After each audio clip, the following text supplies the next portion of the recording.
हाँ अब सब रेडी है ना। हाँ चलिए दो।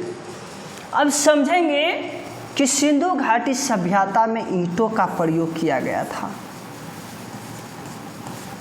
ईंटों का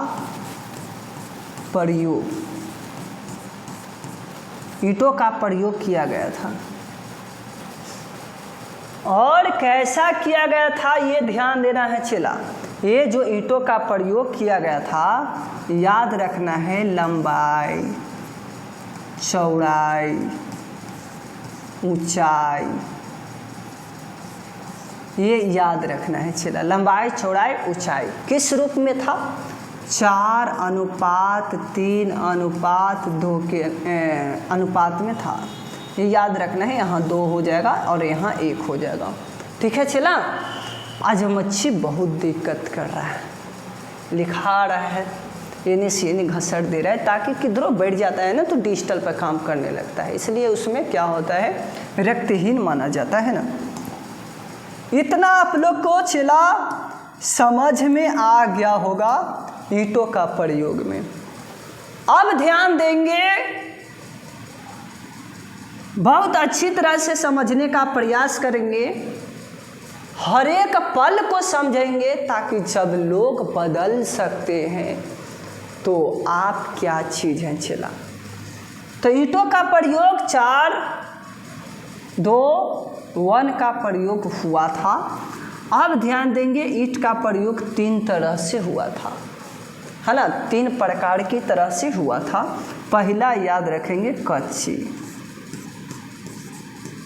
कच्ची ईंटों का। दूसरा याद रखना है पक्की।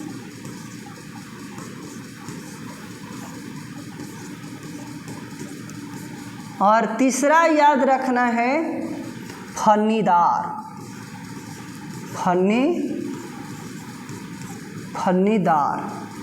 इतना ईंटों का प्रयोग हुआ था।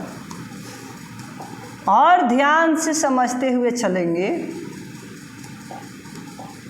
कि ये जो हुआ था ना, इसमें क्या होता है, कच्चे ईंटों में चबूतरा बनाया जाता है।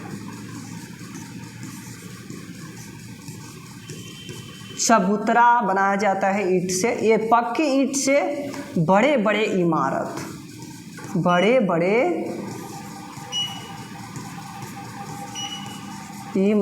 बनाया जाता है। फन्नीदार से नली गली बनाया जाता है।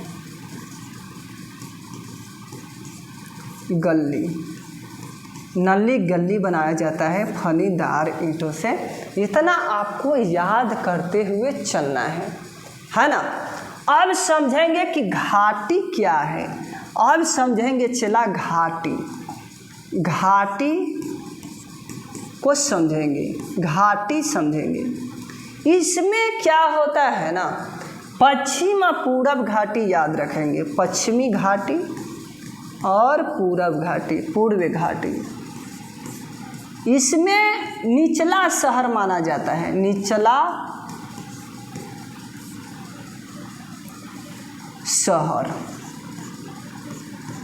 शहर माना जाता है। और इसको ऊंचाई वाला नगर माना या शहर माना जाता है ना। ये याद रखना है।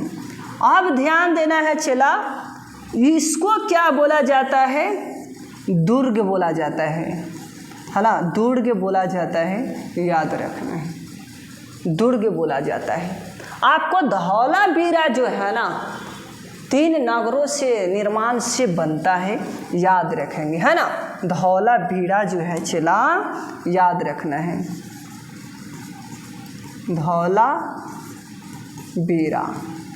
धौलावीरा जो है 3 नगरों से निर्माण से ये 3 घाटियों से बना हुआ धौलावीरा है। पहला याद रखेंगे और दूसरा याद रखेंगे और तीसरा भी याद रखेंगे। पहला में आपको याद रखना है दुर्ग वाला, दुर्ग, और ये मध्यम शहर।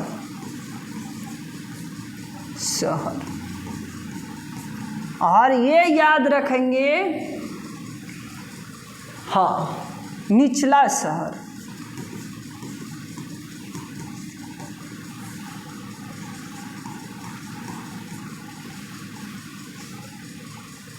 अब ध्यान देंगे, यहाँ तक आपको क्लियर हो गया होगा।